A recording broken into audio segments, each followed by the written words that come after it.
Alright, what's going on, everybody? It's good to see you guys back once again. We're back in old school RuneScape, and I'm doing some more fishing because, as you saw in yesterday's video, I've still got tons to talk about. So today, it's going to be a little bit of a less controversial topic. This happened about a month or so ago, back in like early December. That's just how far behind I am. December 14th, to be exact. There was a new blog uploaded, and I think a poll is going to happen soon, if it has not already happened. Like I said, I'm a little behind in these events, but they've been talking about a new quest in the Corrin series for quite a while now, called A Kingdom Divided, which is supposed to sort of intersect the towns of Corrin and kind of expand more on the lore in there, which I hate Corrin.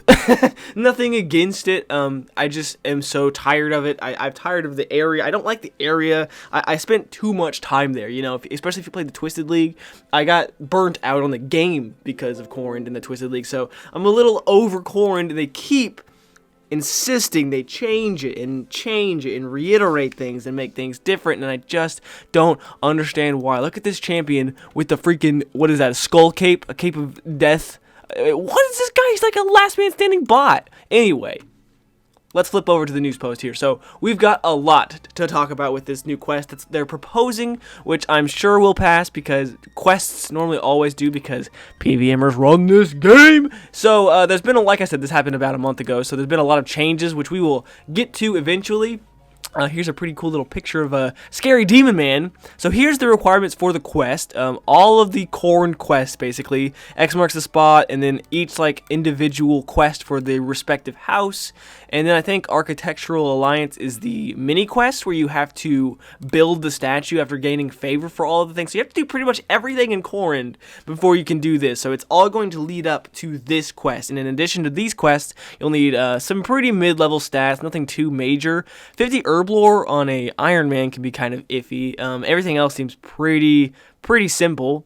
So once we complete this quest, we'll get 2 quest points, a 10k experience lamp, which is pretty nice, with the new Archaea spells, which is the biggest draw to this quest, because looking through these new spells, pretty freaking sweet. So that's going to be interesting. And then a Corrin Castle respawn point, so similar to Falador, Edgeville, I think even Camelot maybe, all of those will now be able to teleport to Corrin if we die, which I don't know why you'd want to do that, because Corrin freaking sucks. And then 20 additional Cardist Memories charges, which, if you're unfamiliar, Cardist Memories is the book you can use to teleport around Corrin much more conveniently, but it takes pages or, teleports to do so. This little bad boy right here. Once you're out of pages, normally you're out of luck.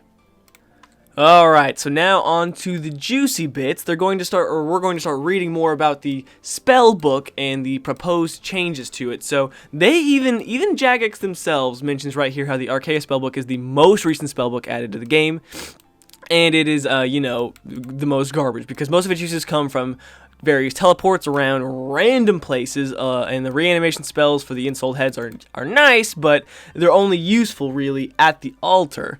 Outside of this, the Spellbook is rarely utilized. Reworking has been a continued topic within the community, and some players have actually created concepts for how a reworked Archaea Spellbook might look, such as this Reddit user, Lord Gowser, and even Mod West, which they kind of dive into down here, the scrawlings of a freaking madman. So the release of A Kingdom Divided is the perfect opportunity for them to take on this popular request and actually rehaul the entire spellbook. Now, I actually have those tabs open here real quick. This is this is the redesign of the Archaea spellbook by Mod West, which I'm not going to read all of these very weirdly color-coded details, but some of the highlights are him talking about, like, basically just making it simpler and prettier to look at, like grouping the Insold Heads all into certain like levels, like basic reanimation, adept reanimation, grand reanimation, and then expert. So it just groups all of the low-level monsters into one like set. There's like the resource boost, which if you're using certain things, you can have a chance to gain double logs, similar to like Rada's Blessing, the one the actual equipment item you get from doing the achievement diaries right here. Also allows you, like, for example, to catch double fish. It says it right there in the chat box. So that's interesting to have an actual spell that would allow you to gain double XP for certain activities. Now, obviously, it's probably not going to actually gain you double XP. I'm sorry. Well, no. Yeah, it's just double items, so it's just a gathering skill per se. I thought this was interesting. The Foul Flame, you use runes instead of a tinderbox to make a fire, but when you cook the food on the fire, it becomes corrupted and restores prayer instead of health. Now, that's huge. That's pretty crazy. He talks a little bit about resurrection. Back in the day when summoning was first released, everyone was jumping to the idea of Necromancy, and as interesting as that would be, I kind of feel like that might ruin the game a little bit. I don't know, it'd be cool, but especially if we got like some of these things that in like a Necronomicon, that'd be cool. Staff of the Dead, halves prayer cost, Necronomicon page, similar to like the Tome of Fire, and we just like could summon these little dudes. That'd be freaking sweet. There's some combat spells and some other things, but we'll get into that more once we actually start going through the blog post. Here's the one, I just want to show this one really quickly. Here's the one that some Redditor made. It's very similar, actually, in a lot of aspects. There's some differences, like, you know, some things are a little bit more detailed because he's not a mod, so he actually cares about the game, but that's none of my business. Alright, so now that we've kind of gone through some of those scrawlings of the Mad Men, let's actually look at what is proposed now. So these are these spells that they are talking about for sure putting in if the polls pass, of course. Because remember, Jagex is polling this because they actually want you to put your input into this, and they do care, prior to what I said yesterday. Basic reanimation, so this is transferring over from Mod West, so they're going to just group all of the low-level monsters into one reanimation set instead of a grand total of 22 spells. So that's going to free up a lot of the spellbook right there, throwing these all into, like, Master Reanimation, Expert Reanimation. It's going to make it look much prettier. Same with the teleport spells. They're going to change some of them, however, the Lumbridge Graveyard teleport would be replaced because who needs to teleport to the freaking Lumbridge Graveyard? I don't freaking know. So that'll be interesting. There's a couple of new spells they're talking about with the rework, similar to like the Library of Arceus. The Arceus, they're talking about teleporting it to the north to the Grand Library instead of, I think right now it's at like a before it, like to the south, will not be changed. So some of them are going to be changed. Obviously, like the home teleport, Drain Our Mana teleport. Some of them are important. I think Lumbridge Graveyard is just literally useless. Alright, so now the part that everyone is really here for in this video, the new spells. Now this is interesting, and there's a lot of them, so I'm going to try to not necessarily speed through them, but I may not actually stop and talk about a lot of them, just the ones that seem super interesting. So we have corruption spells, which when a player is corrupted, they will start to lose prayer points over a short amount of time. So I'm assuming these are more PvP related spells, perhaps. And if you're actually trying to drain a person's player, that seems like a very deep strat. Corruption spells can only be cast on a player that has not already been corrupted, but there is no cooldown. That already seems kind of broken. Well, we'll freaking see. Resurrection. These are juicy. To perform a resurrection spell, players will need to equip the Book of the Dead, which, if the spellbook rework passes in poll, it would be obtained as a reward from the quest. Oh, okay. So it's not actually going to be like a rare drop, which is interesting. It's going to act as an upgrade to the Cardist Memoirs. So that's actually going to have an actual more important use now. And then the Book of the Dead will provide a +6 magic attack and +3 prayer bonus. You have to complete the quest though, but like I said, the quest seems pretty cinchy, all things considered. Drawing upon the power of the defeated creatures, resurrection spells bring life to undead thralls that will aid you in battle. It will require runes and prayer points, and only one thrall can exist at a time. So this pretty much means summoning, or, you know, necromancy is coming to old school RuneScape. I mean, thralls will remain active for one game cycle, so 0.6 seconds for every magic level the caster has. So for example, if my magic level right now is 75, so 75 times 0.6 game cycles, that's how long your summoned character, quote unquote, is going to actually last. So it doesn't sound like it's going to be too long, especially if you have a lower level, but it's going to be pretty awesome. So resurrected with a magic level of 60, it will last for 36 seconds. That's still pretty long. 36 seconds is a long time if you think about it, especially if you're like in the middle of a fight. How many fights actually take longer than 36 seconds? I mean, realistically, just kind of think about that for a second. So a resurrected thrall will not act like a typical follower. They will wander the area where they were created and attack anything the player attacks, providing the target's within range. So they're not going to follow you all around the world. They're going to stay in a secluded area wherever you summon them, basically. It's possible to resurrect a thrall throughout most of Glinior, even if the undead creature being resurrected at the time is not present in that area. Interesting. All resurrected thralls will attack at a rate of 4 game cycles, one attack every 2.4 seconds, and thralls cannot be damaged. So they're invincible, they're just not going to be like, throwing fists of fury. Protection prayers will reduce their damage accordingly, just like other players' attacks. You cannot use those in PvP situations. The curses, yes. Thralls, no. That'd be sick though, but no. Alright, so after talking about the big boy, the fact that there's going to be summoning or necromancy technically in the game, let's go to some of the minor ones. Like I said, I'm going to kind of run through some of these because as they seem interesting, I don't want to read all of them because there's a bunch. So Ghostly Grasp is a damage spell that has a 10% chance to stop the enemy for 2 game cycles. Sounds kind of like a binding spell almost. Has a base max hit of 12 though, so it's going to actually do some damage, because bind and snare, I don't think those actually do damage. Resurrect Ghost, which will attack your enemies with magic damage and will remain active for 1 game cycle for your magic level, similar to the other one. This is going to cost runes and 2 prayer points, so that's going to be interesting to see. But this sounds like a spell aside from the actual necromancy section. So interesting that maybe this ghost is going to be more powerful than before, or other ones, or maybe it has some pros and cons. Damage is reduced by protection prayers, can be cast throughout most of Glinior, just like the other stuff. Inferior Demon Bane is a damage spell that works against demonic foes, so it's probably going to be like Crumble Undead, for example, but against demons, which is nice, especially if you don't have any Demon Bane weapons. Because a lot of people don't, because those are higher tier items for sure. Shadow Veil grants a 15% chance to avoid being stunned and damaged while pickpocketing NPCs. That's huge, because thieving sucks for that exact reason.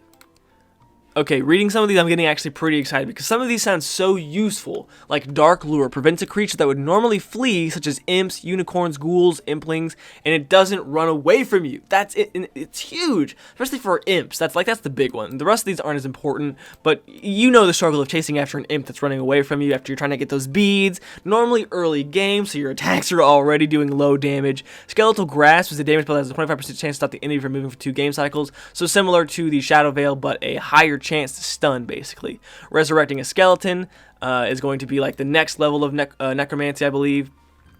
up from the ghost. Map or Mark of Darkness, an enemy with the spell cast upon them suffers an array of debuffs. So a corruption occurs twice as often, which is, if you remember, the damage to your prayer. Grasping spells are twice as effective, and Demon Bane spells deal an additional 25% damage. The spell will last 1 game cycle, similar to before. This is going to be a stronger version of the Demon Bane, but so it's going to be like a stronger Crumble Undead. Let's see. Converts all prayer points into run energy. Vile Vigor. That's interesting. I'm trying to think of an area that would have a use for, but I'm kind of drawing a blank. That's crazy though. Cleanse all herbs in the inventory. Only half the herb lore experience is given though. Now remember, cleaning, which you can auto do now. If you just click 1 herb, they added this in an update a while ago. If you have a bunch, like say you have an inventory full of herbs and you click on one, it'll clean them all, just very much slower than if you were to clean them all manually. Now there's going to be a spell that will do the whole inventory just like before, but you get only half the experience. The Wand of Arceus, which is when cast, you gain some more buffs, which is an incomplete immunity to corruption, and the damage from demonic foes is reduced by 10%. This would apply to strong foes even, such as, I'm pretty sure that's the Zamorak boss. I don't really know how to actually say his name. That's pretty huge. And then Resurrect Zombie, which is the 3rd tier in the Necromancy spellbook. I keep wanting to say Necromancy. I don't know why. I'm dumb. Undead Grasp, which is a damage spell that has a 50% chance to stop the enemy from moving. That's crazy! For 4 game cycles. These are going to be... They already had these problems with the Dragon Spears and all of those. They just nerfed all of those because players were abusing them, and I feel like these are going to be no different. Death Charge provides a buff to the caster that restores 15% attack special energy when a creature dies. So when you kill an enemy and you have this spell on, your special meter is going to get recharged. Pretty awesome, especially if you were in a like PvP situation and you were getting like attacked by multiple enemies, or players rather, and you use your special attack, like say you have a Bandos Godsword or something, you spec, you kill, you get your special back, you can do it again. Big brain plays. Dark Demon Bane is another damage spell that only works against demonic foes. Demonic Offering, this one's huge. So you can convert 3 piles of demonic ash into prayer points. I don't think it's talked much about demonic ash yet, but they were talking about how they were wanting to make ash much more useful because it drops from demons and you can't normally do anything with it. So now they're talking about being able to bury it for prayer points or for prayer XP, similar to bones.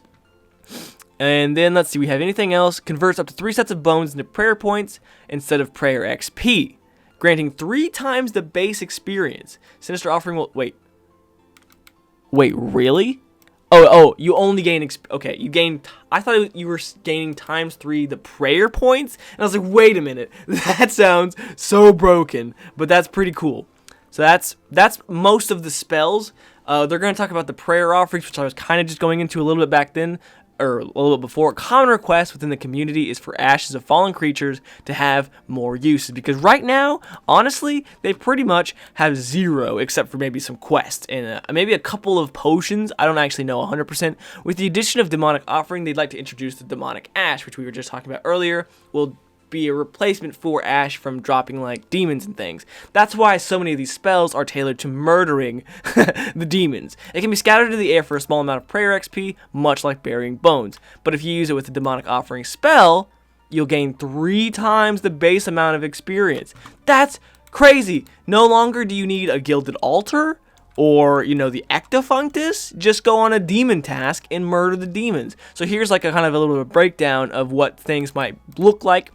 So obviously the bigger, you know, bosses and things are going to drop these ashes. It's not going to be like you're going to be able to get them from just low-level demons, but imps will drop some. Lesser greater demons, abyssal guardians will drop the bigger bones variety.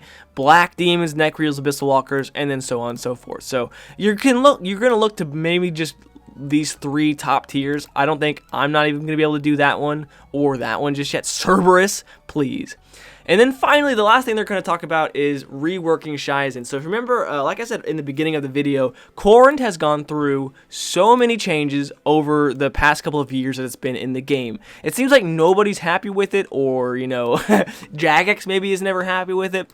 They just talk about seeing a number of changes, like the entire Hasidius area getting a makeover, redesigning the area completely, and then introducing the Hasidius dungeon, not too long ago. So they want to now do the same thing to Shizen, because this area will never be the same, apparently.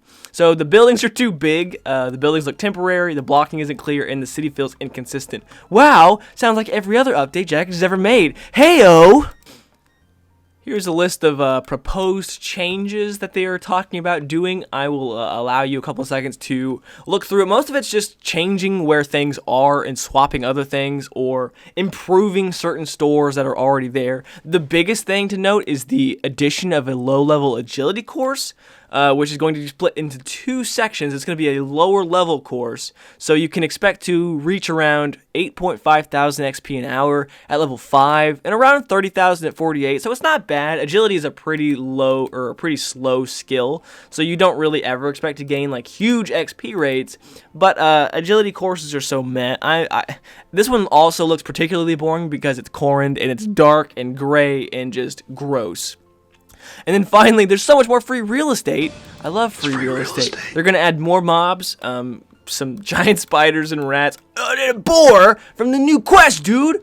Bandits, other things. It doesn't matter. They're going to just add more life and character to the area because that's what Jagex likes to do the most. They like to make their game feel like an actual game, which is understandable. So after the rework, they're obviously not going to change things that are already there, like the Fairy Ring to the Chasm of Fire, the Xeric's Talisman Lookout, Teleport, and the Memory of Graveyard of Heroes.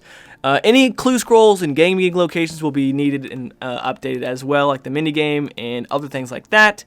There's not going to be any changes needed for quests or diary steps. So basically, they're just like, hey, we're going to be looking through this. We're going to change a lot of stuff. If we have to change more, we will. Why am I harpooning for swordfish and tuna? I don't freaking know. That's kind of everything we know right now. I'm surprised it actually hasn't been polled yet, but I bet it will soon. So look forward to that. I'm interested to see the spellbook because I want necromancy. I've wanted summoning back in this game for so long, and now it seems like we're going to actually have a kind of chance, maybe not completely, but I think it's going to be the closest thing we're going to get for quite a while. If not, this is going to be the closest thing we ever get. So be high. Let me know what you guys think in the comments. If you guys have any questions or if you want to give me your input, I'd love to hear it. I'll see you guys in the next episode. 2 days in a row. Let's go. But until next time, boys and girls, I'll see you then. Bye!